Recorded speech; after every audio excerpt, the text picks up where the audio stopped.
Abdullah ibn Mas'ud radhiyallahu anhu ka treguar se I dërguari Allahut Muhammedi sallallahu alaihi wasallam ka thënë: "Men mata wa huwa yad'u lillahi niddan dakhala an-nar." Kush vdes duke lutur një tjetër krahas Allahut të lartësuar, ai do të hyjë në zjarrin e xhehenemit. Këtë hadith e ka shënuar Buhariu në Sahihun e tij.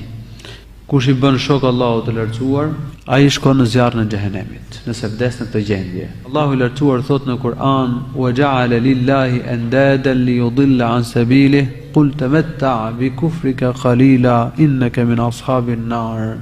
Thot Allahu subhanahu wa ta'ala për atë njeri që devion nga rruga e Zotit dhe I bën shok Allahut subhanahu wa ta'ala, I bën shok Allahut të lartësuar në adhurim, në mënyrë që t'i humb njerëzit nga rruga e Zotit. Thuaj ju njerëzit të tillë, shijoni dhe kënaquni me gjendjen ku jeni, gjendjen e kufrit ku jeni, se ju do t'jeni banor të zjarrit të xhehenemit. Njerëzit që I bëjnë shok Allahut, njerëzit që çojnë në humbje edhe të tjerët dhe I shtyjnë që t'i bëjnë shok Allahut të lartësuar, do t'jenë banor të zjarrit të xhehenemit.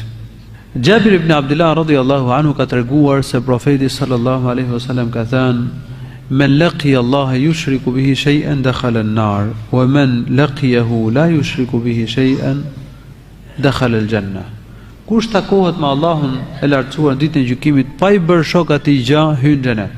E kush takohet me Allahun subhanahu wa ta'ala duke I bërë shok atij, ai do të shkojë në zjarrin e xhehenemit.